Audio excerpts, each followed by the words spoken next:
vue vers l'entrée pour les piétons et celle pour les voitures, équipée d'une grande porte coulissante.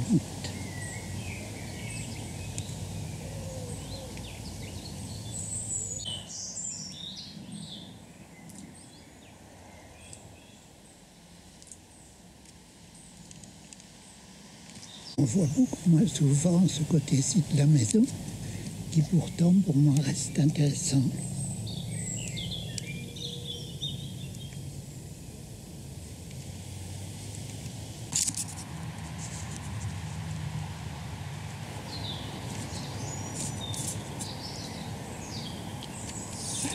Vraiment toute la façade très isolée. Il en est de même du mur nord, entièrement réalisé en bloc isolant, protégé par une ligne vierge et un lierre et une haie de hêtre très important qui met toute la maison à l'abri du très grand vent.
La vraie lampe ici au-dessus à gauche, son image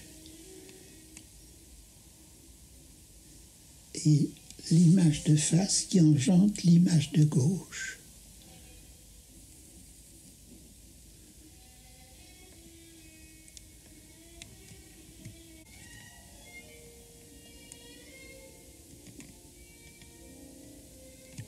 On retrouve là les chambres dans le jardin grâce à cette longue fenêtre.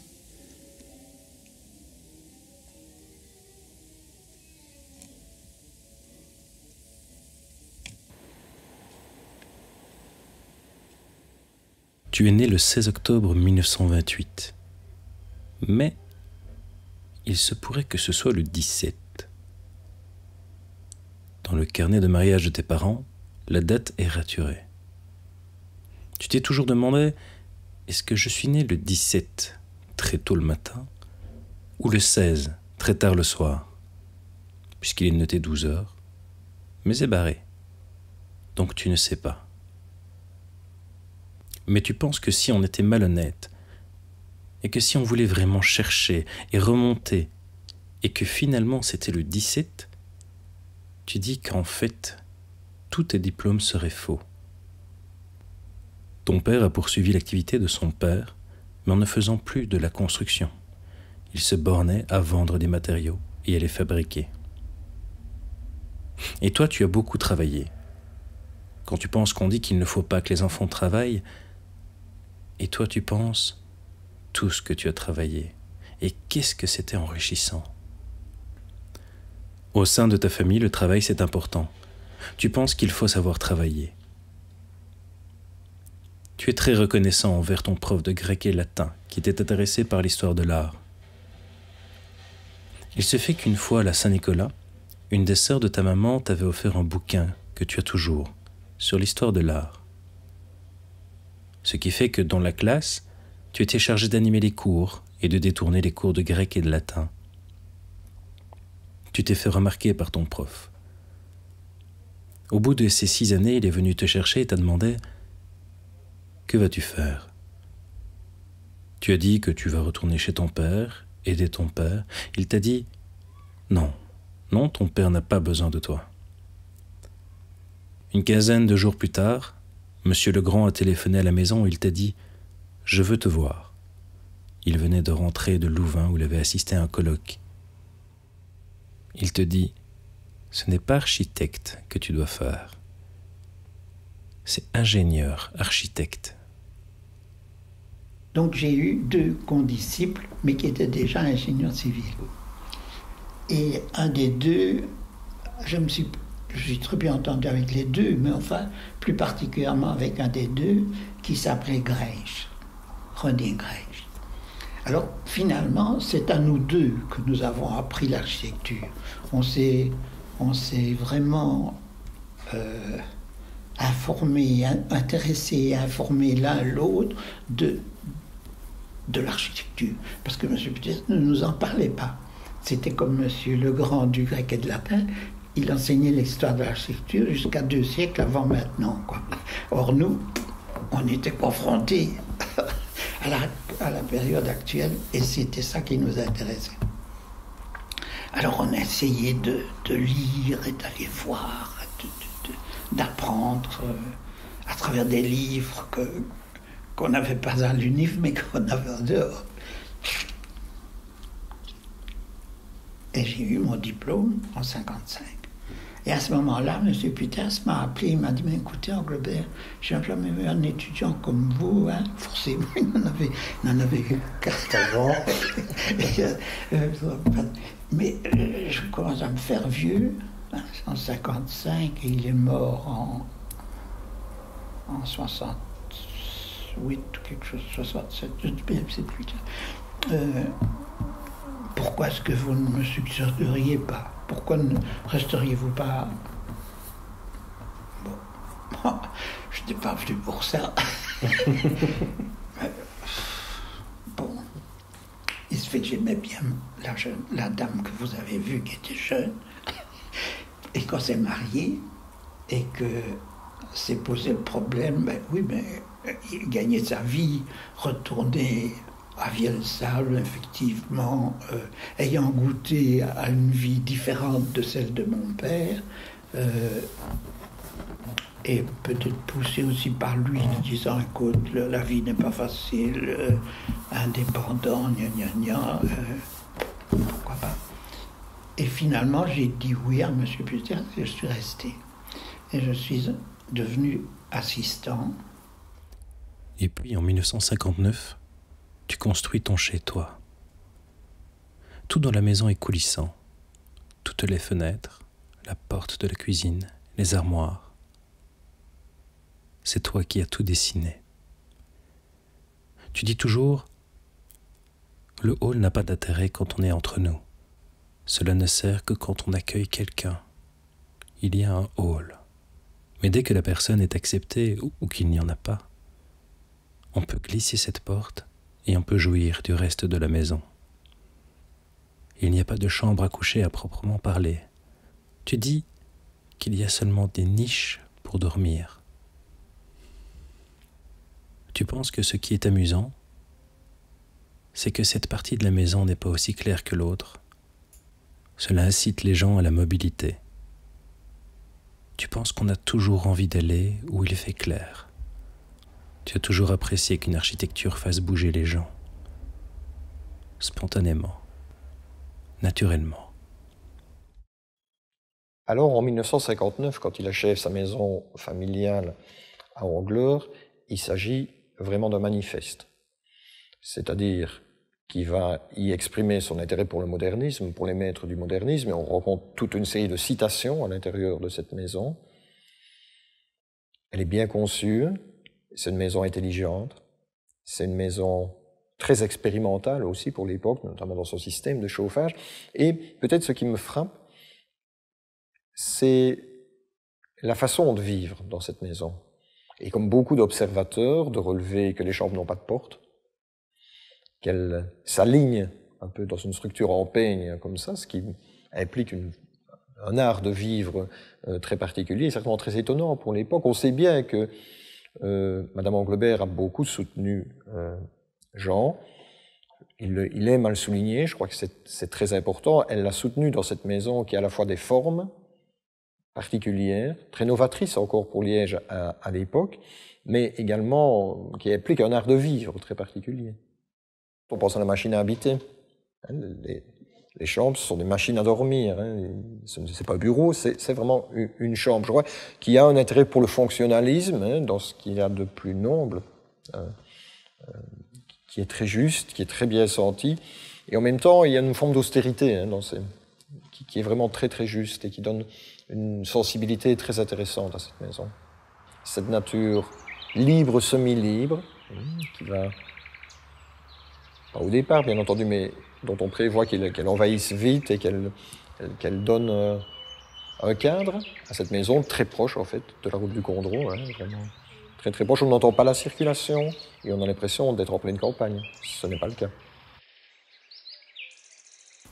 Il se fait que la première qui m'a mis le pied à l'étrier a été le plan pour Liège. Il faut bien dire que au début des années 60, d'ailleurs, il n'y a pas grand-chose de changé, c'est toujours le bordel à Liège, il n'y a pas moyen d'avancer clairement. Un jour, je suis dans un bureau de Strobel au Sartillement et je vois sur une table une feuille stencilée pour les copier et où elle était signée par un type de l'administration de l'UNIF et qui disait « Si tu es intéressé par l'avenir de notre ville, fais-moi signe ».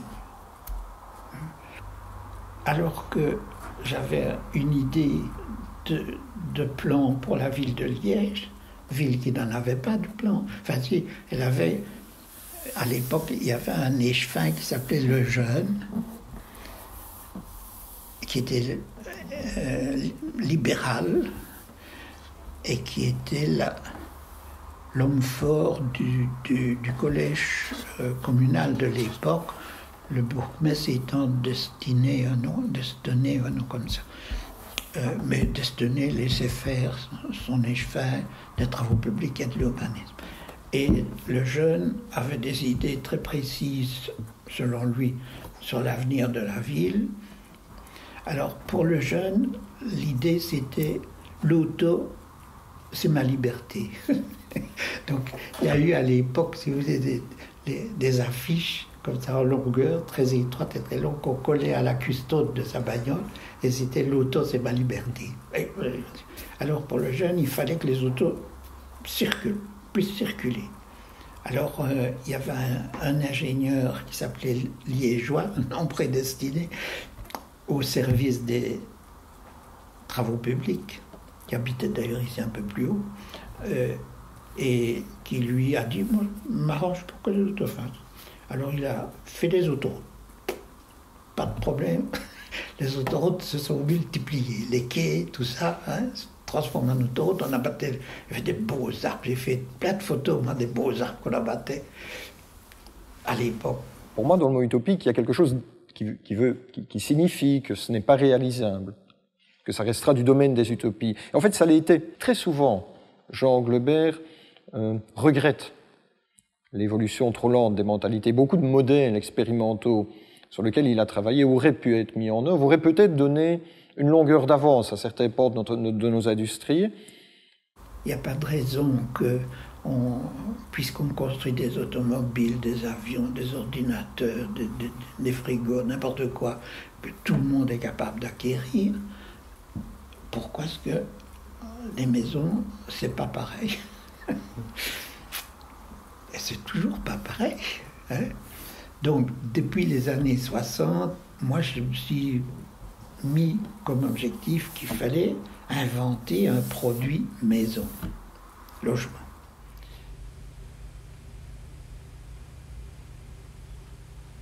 Ton professeur de grec et de latin te disait toujours « La route est longue par la théorie et courte par les exemples. »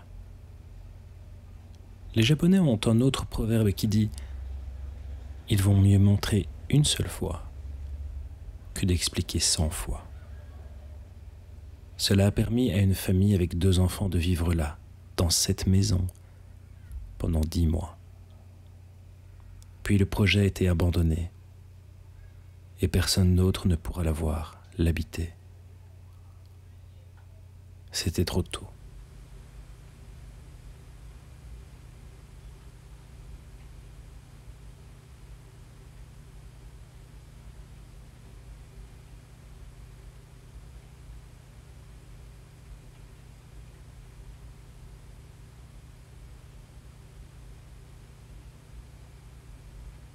Donc je me suis alors fort investi dans la recherche menant à une industrialisation du logement ou de la maison. Et c'est comme ça que j'ai beaucoup rencontré tous ces étrangers dont je vous ai cité les noms tantôt, et qui, chacun dans son pays, cherchaient à inventer quelque chose. Et aussi en Allemagne, et en Italie, et en France. En 1970, tu as découvert les hommes. Tu savais qu'au Japon, les gens pensaient comme toi. Tu as pu investiguer lors de l'exposition universelle d'Osaka. Tu as rencontré beaucoup de chercheurs comme toi, des utopistes. Tu as découvert les hommes. Tu as découvert aussi la raison pour laquelle tu t'étais attaché. Tu y es retourné chaque année, soit pour confirmer ce que tu étais en train de faire, soit pour rencontrer de nouvelles personnes. Ça évoque quelques projets qui apparaissent peut-être comme marginaux. Je pense à son idée de raser Budapest, par exemple, ou ses idées de dôme géodésique.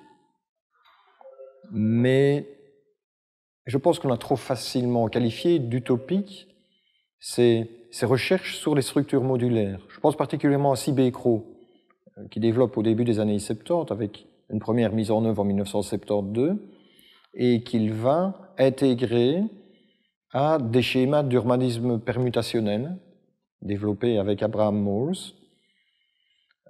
Est-ce que c'était si utopique que ça? Peut-être dans les années 70, peut-être en Europe dans les années 70, mais pas au Japon, et pas en Europe aujourd'hui, puisqu'on voit ce type de structure se développer. Ma méfiance vis-à-vis du mot utopiste vient du fait qu'ils auraient pu être exécutés dans les années 70. On avait les moyens de les faire, c'est les mentalités qui n'étaient pas prêtes. Pour moi, dans le mot utopique, il y a quelque chose qui signifie que ce n'est pas réalisable, que ça restera du domaine des utopies. Et en fait, ça l'a été. Visionnaire, c'est peut-être le mot qui conviendra le mieux pour qualifier la pensée de Jean. Donc le système de construction à Ossature-Bois, que Jean Anglebert appelait le système Patz, date de l'époque où Henny Patz lui a demandé de construire sa maison. Et donc Jean Anglebert a compris l'opportunité et l'intérêt d'imaginer un système constructif par rapport à Henny Patz, qui était un menuisier malin, organisé, méthodique, et ils ont directement eu des affinités. Et donc, le système de construction Patz consistait à mettre des espèces d'échelles de bois sur des fondations en béton, en blocs de béton, puis de dresser des poteaux qu'on moisait en deux échelles, et puis de remettre des échelles inclinées pour faire la toiture. Et donc, il a eu l'occasion de construire la maison pour Henny Patz, et puis après, Monsieur Patz lui a demandé s'il pouvait continuer à développer le système. S'en est suivi toute une menuiserie, toute une entreprise qui s'est développée à Ouem et qui a construit pas mal de maisons, en bénéficiant évidemment du savoir-faire de Monsieur Patz, mais surtout de la précision, de l'expérience de Jean Anglebert et des relations de Jean Anglebert. Voilà, et c'était des maisons qui étaient assez contraignantes au niveau du plan, parce que vous aviez sur les façades des poteaux tous les 1,20 m, et dans la travée centrale également des poteaux tous les 1,20 m. Et curieusement, cette contrainte donnait tout le caractère et tout l'intérêt du système constructif. On retrouvait une espèce de structure qui s'apparentait un peu à celle qu'on pourrait retrouver dans des maisons japonaises, hein, dont Jean Anglebert est très friand. Et elles étaient en même temps dans la tradition des maisons à travées qu'il avait faites préalablement. Voilà, donc ça a été un élément charnière. Il a toujours été constructeur, il a toujours, en tant qu'architecte, essayé de simplifier les choses. Il a construit des maisons à travées, et puis il a construit ces maisons au ceinture-bois avec le système PATS. C'est quelqu'un aussi qui est très méthodique et très organisé, donc voilà, il récupère une expérience, il la développe, il la perfectionne.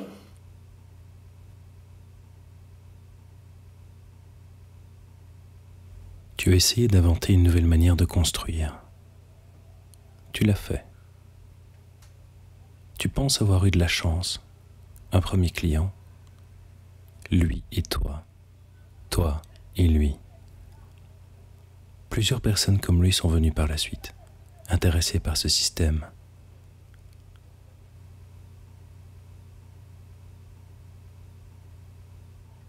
Mais tu as préféré l'appeler le système PATS, le premier à s'être intéressé à tes idées folles de l'époque. Ta région était en crise. Tu penses qu'il y avait un créneau pour exploiter ces bois et faire des maisons intéressantes, des maisons économiques, faciles à faire, faciles à entretenir. Toi et tes étudiants, vous avez construit à votre façon tout un village. Tu penses que ton grand défaut, c'est que tu n'es pas un homme d'affaires. Tu penses qu'il aurait fallu créer une société peut-être, avec des vendeurs et tout le reste. Mais tu sais que les personnes qui ont vécu dans ces maisons ont été heureuses. Tu te dis que c'est dommage.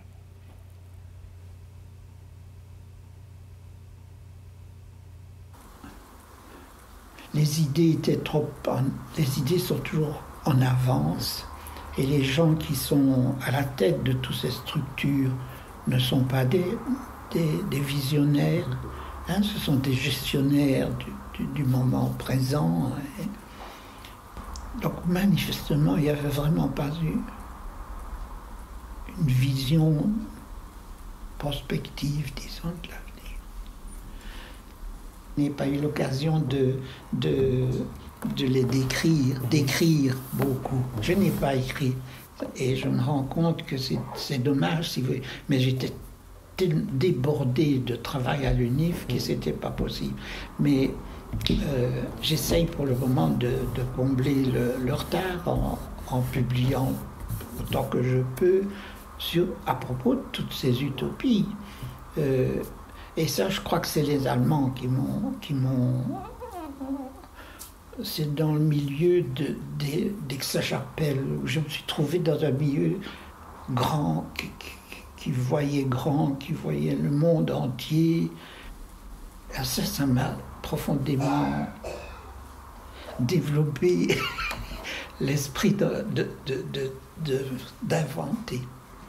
Alors il faut bien dire que oui, j'étais ingénieur. Un ingénieur, c'est aussi un type qui peut inventer, qui a des moyens. J'ai toujours bien aimé les autos, les motos. Je roulais à moto, moi, les avions, bien sûr, tout ce qui bouge, c'était important. Donc, j'étais attiré, si vous voulez, par tout ça. Et puis le fait qu'à nous deux, Grèche, on avait essayé d'apprendre ce qui se faisait ailleurs. Hein? Moi j'ai rencontré Prouvé, j'ai rencontré Buckminster-Fuller, j'ai rencontré Abraken, on parle de temps en temps des gens, Jonenschein, Cédric Price, mais c'est tous des gens qui sont malheureusement morts. Mais c'était des Casson en Angleterre, Arthur Quarmby, Archigram, je ne sais pas si vous avez déjà entendu parler de ça. Tous ces gens-là, moi je les ai connus, si vous voulez, je ne les ai pas fréquentés, mais je les ai rencontrés, pu parler avec eux. Donc, je suis terriblement curieux aussi. Hein? Je saurais dire tantôt à ma femme, oui, elle avait un anneau dans le nez, mais elle avait aussi ceci, ça. Ses chaussures étaient des choses comme ça. Je n'en peux rien, je suis curieux. Et c'était d'ailleurs un des enseignements le plus principal pour les étudiants, être curieux. Plus vous êtes curieux, plus vous êtes capable d'avoir des idées, d'imaginer, d'inventer. Les utopies d'hier sont peut-être les réalités de demain. Et je pense que ça reflète le travail de Jean Globert par rapport à l'architecture qu'on a traitée dans notre atelier. La chose qui m'a le plus marqué quand on l'a rencontré les premières fois dans cette salle, donc lors des présentations sur ses travaux, c'est le côté d'un homme donc, qui a une longue vie derrière lui, une longue carrière d'architecte, et du coup une très grande expérience du métier, notamment dans les projets qu'il a développés dans sa vie au niveau personnel. Donc j'étais assez fasciné de voir à chaque fois comme quand il se mettait à raconter des histoires, des petites anecdotes sur sa vie ou sur ses travaux, d'un coup le calme se faisait et tout le monde était accroché à ses paroles. Et je trouve que ça témoigne d'un grand savoir qu'il a pu partager pendant quelques semaines avec nous. Et j'espère qu'on en gardera des traces plus tard dans notre carrière d'architecte. Le troisième mot, ce serait pédagogue.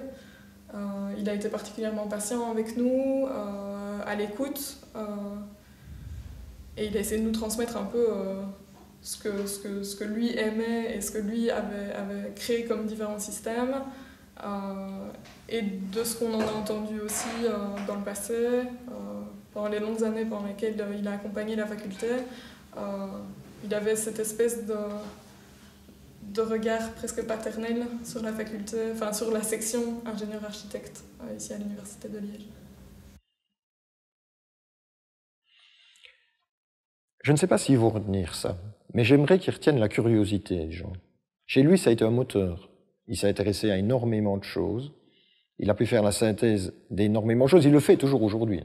C'est-à-dire qu'il lit toujours énormément. Il se tient au courant d'une actualité, surtout une actualité technique, une actualité du bâtiment, on pourrait dire des constructions nouvelles qui arrivent. J'aimerais qu'il retienne sa curiosité. Il leur a appris à s'ouvrir au monde. Cette fenêtre est la plus importante, dans la mesure où les 5 pièces constituant la fenêtre sont plus ou moins carrées et sont jointes. Ça veut dire que la vue que l'on a de l'intérieur vers l'extérieur est très grande. Si vous imaginez que les 5 fenêtres, les 5 parties carrées auraient été placées dans 5 murs à la queue leu-leu, par la première fenêtre, vous verriez le roseau à l'extérieur. Par la deuxième, là où on voit le bouleau et le pilier là-bas dans le fond, on ne verrait rien. Dans la troisième, on verrait un morceau de la poutre et de la porte-fenêtre. Dans la quatrième, on ne verrait plus rien du tout. Et dans la cinquième, à peine un poil de verdure. Et c'est cela que j'apprécie le plus dans cette longue fenêtre, c'est la vue que l'on a vers l'extérieur et qui fait que la maison paraît beaucoup plus grande qu'elle n'est en réalité.